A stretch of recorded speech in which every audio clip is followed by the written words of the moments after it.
बघा आज आपण मॅथ सेकंड मधलं जे सेकंड चॅप्टर आहे पायथागोरस थेरम. तर पायथागोरस थेरम हे तुम्ही फार 7वी पासून शिकत आलेला आहात. तर पायथागोरस थेरम हे आपण राईट अँगल ट्रायंगल मध्येच त्या ठिकाणी वापरत असतो. तर ते पायथागोरस थेरम काय बघा, in a right angle triangle the square of the hypotenuse is equal to the sum of the square of the remaining sides. म्हणजेच मराठीमध्ये सांगायचं झालं तर काटकोन त्रिकोणामध्ये कर्णाचा वर्ग हा उरलेल्या दोन बाजूंच्या वर्गांच्या बेरजे इतका असतो. तर हे थेरम आपल्याला इथे प्रूव्ह करायचे आणि त्यानंतर त्याच्यावर आधारित काही एक्झाम्पल सॉल्व्ह करायचे. त्यानंतर इथे एक आपल्याला दिलेलं पायथागोरस ट्रिपलेट म्हणजेच पायथागोरसची त्रिके. तर याच्यामध्ये समजा एखादा लार्जेस्ट नंबर असेल तर त्या लार्जेस्ट नंबरचा स्क्वेअर, तर हा उरलेले जे नंबर असतात नॅचरल नंबर तर त्यांच्या स्क्वेअरच्या सम इतका येत असेल तर त्या ठिकाणी त्या 3 नंबरला काय म्हटलं जातं, पायथागोरस ट्रिपलेट. त्यानंतर तुम्ही 9वीला 2 प्रॉपर्ट्या शिकलेला किंवा थेरम सुद्धा शिकलेला बघा, 30, 60, 90 आणि 45, 45, 90 थेरम. तर या प्रॉपर्टी आपल्याला इथं प्रूव्ह करायच्या नाहीयेत. तर या प्रॉपर्ट्या फक्त तुम्हाला माहित पाहिजे.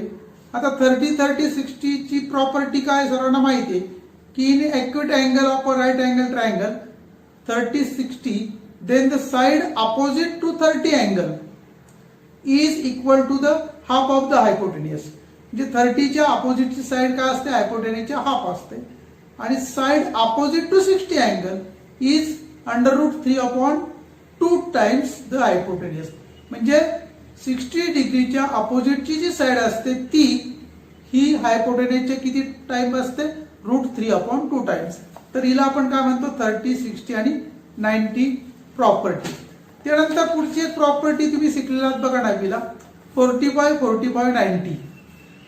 तर 45, 45, 90 प्रॉपर्टी काय की if the acute angle of right angle triangle are 45, 45 म्हणजे दोन्ही अँगल 45, 45 असतील then each of the perpendicular side is 1/√2 times of the hypotenuse.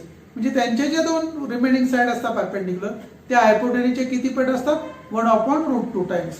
तर या पद्धतीने या प्रॉपर्टी तुम्ही त्या ठिकाणी परत एकदा व्यवस्थित वाचून घ्या, कारण या ठिकाणी त्याचे काय आपल्याला थेरम किंवा प्रूफ इथे द्यायचे नाही. तर आपण डायरेक्ट आता पुढचे जे similarity and right angle triangle त्याच्यावर आधारित जे थेरम आहे ते थेरम आपण प्रूव्ह करणार आहोत. तर बघा आपल्याला पायथागोरस थेरमचं जर प्रूफ द्यायचं त्याच्या अगोदर ते प्रूफ देण्यासाठी आपल्याला काही सिमिलॅरिटीच्या प्रॉपर्टी माहित पाहिजे. आता similarity and right angle triangle त्याची जी पहिलं थेरम आहे बघा दिलेलं, in a right angle triangle if the altitude is drawn to the hypotenuse then two triangles form are similar to original and to each other. म्हणजे याचा अर्थ काय बघा, इथं आपल्याला एक राईट अँगल ट्रायंगल दिलेला आहे.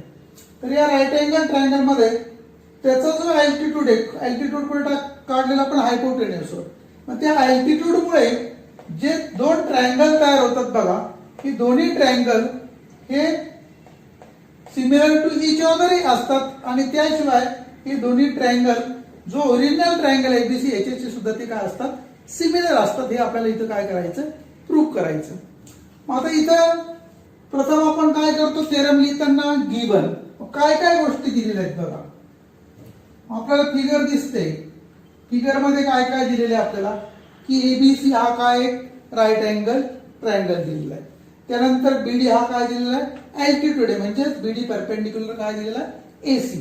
मग ते आपण लिहून घेऊ. इन ट्रायंगल ABC कोणत्या अँगल 90 डिग्री दिलेला आहे, अँगल ABC.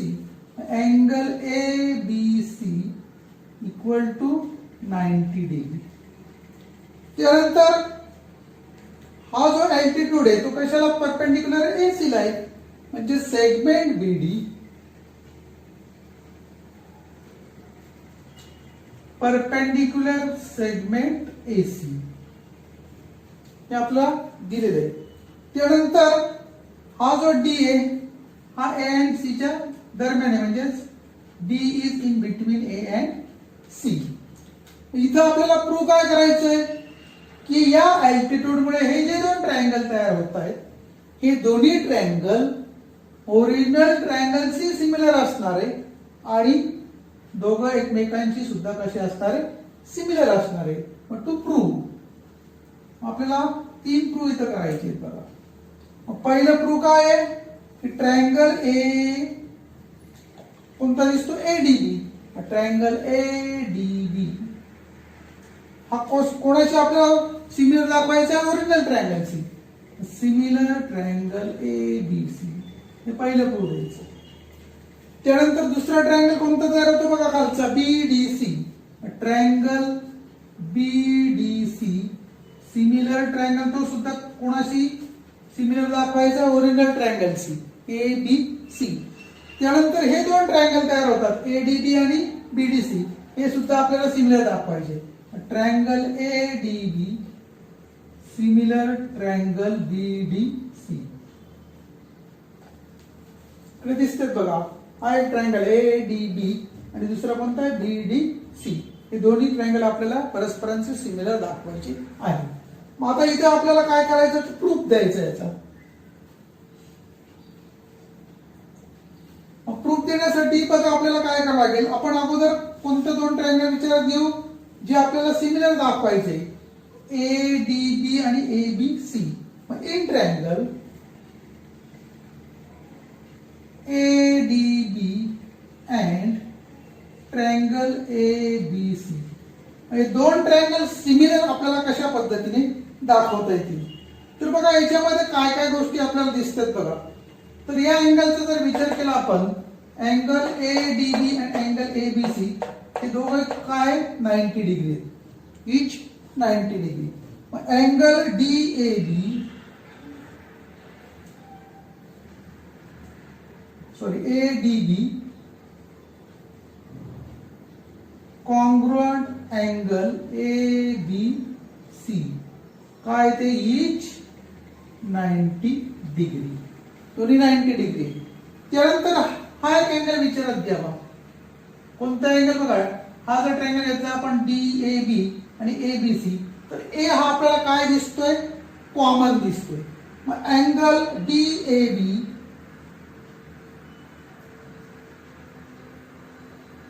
कॉन्ग्रुएंट अँगल कोणता येईल, एबीसी, कारण हे काय common angle.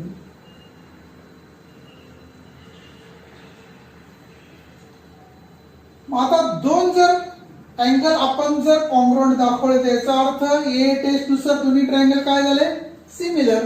Therefore triangle ADB similar triangle ABC. कोणत्या टेस्ट नुसार, तर ए टेस्ट नुसार.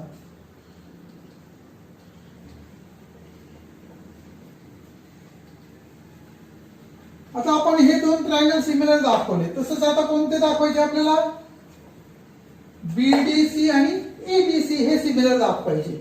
मग in triangle BDC and triangle ABC त्याच पद्धतीने तेच घटक आपण दाखवू शकतो बघा. तर बीडीसी मध्ये हा 90 डिग्री आहे आणि एबीसी मध्ये हा बी 90 डिग्री.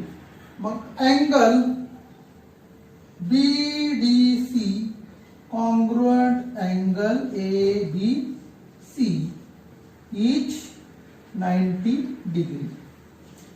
त्यानंतर याच्यामध्ये कॉमन अँगल कोणता आहे बघा, हा अँगल विचारात घ्या, बीसीडी आणि एसीबी हा कॉमन अँगल आहे.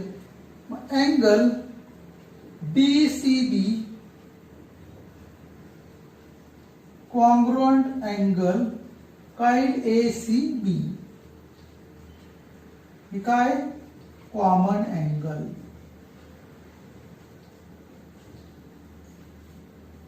देअरफॉर इथं सुद्धा दोन अँगल आपण कॉन्ग्रुएंट दाखवले, ए टेस्ट नुसार दोन्ही ट्रायंगल काय होतील, similar. Therefore triangle BDC similar triangle ABC कोणत्या टेस्ट नुसार? AA test. त्याला आपण सेकंड नंबर देऊ. मग आता या ठिकाणी हा ADB ओरिजिनल ट्रायंगलशी आपण सिमिलर दाखवला. त्यानंतर DDC हा सुद्धा ओरिजिनल ट्रायंगलशी आपण सिमिलर दाखवला. मग आता इथे आपल्याला फ्रॉम 1 to n काय काय दाखवता येतील बघा. तर इथे ट्रायंगल ABC किंवा ट्रायंगल ADB पहिला ट्रायंगल आपण विचार घेऊ.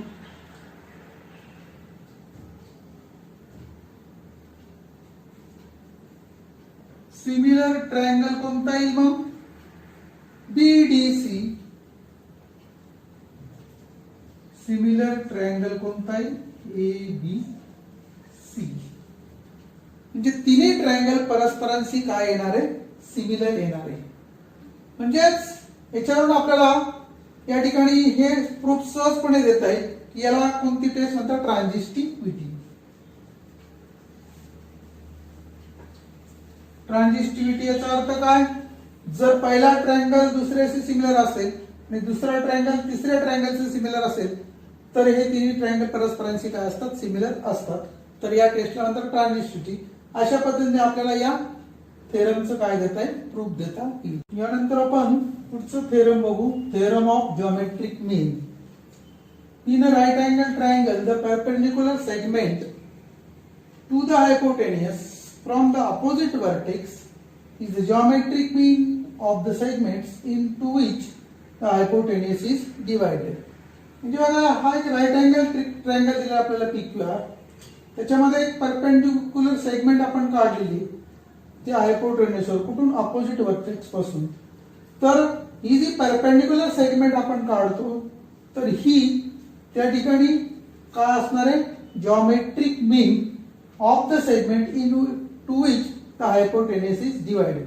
म्हणजेच या ठिकाणी हा हायपोटेन्यूस आपल्या दोन सेगमेंट मध्ये डिवाइड झालेला दिसतो, PS आणि SR. तर QS ही त्यांची काय असणार आहे? Geometric means. याचा अर्थ काय? QS square equal to PS into काय असणार आहे? SR आहे. आता त्याचा प्रूफ आपल्याला कसा देता येईल बघा.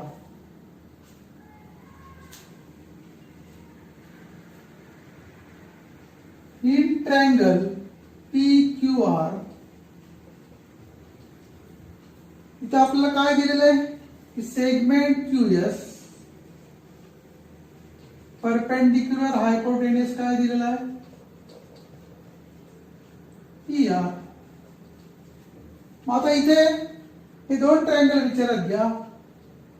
तर हे दोन्ही ट्रायंगल PRSQ आणि PSQ हे दोन ट्रायंगल हे सिमिलर येतील कारण आपण अगोदरची प्रॉपर्टी पाहिलेली. Therefore triangle RSQ similar triangle काय? PSQ. म्हणजे similarity of right angle triangle.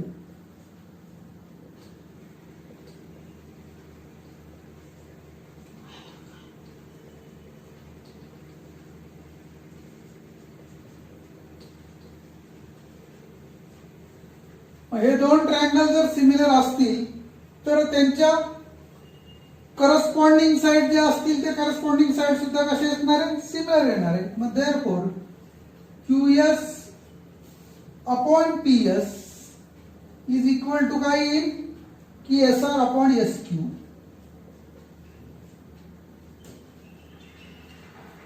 QS upon PS equal to SR upon SQ means QS.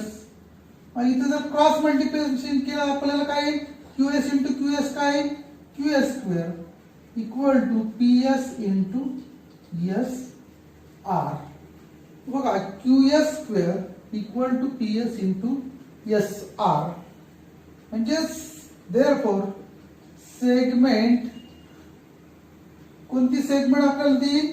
QS. मग segment QS is the geometric mean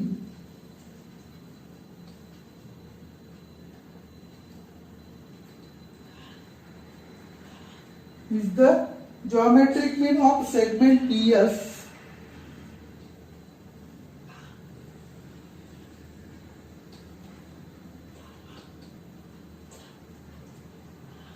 and segment SR. मित्रांनो, माझा video तुम्हाला आवडला असल्यास like करा, आपल्या मित्रांना शेअर करा. तसेच पुढील व्हिडिओ बघण्यासाठी आपले चॅनल सबस्क्राईब करा, नोटिफिकेशन ऑन ठेवा, जेणेकरून नवीन येणाऱ्या व्हिडिओचे नोटिफिकेशन तुम्हाला लगेच मिळेल. धन्यवाद.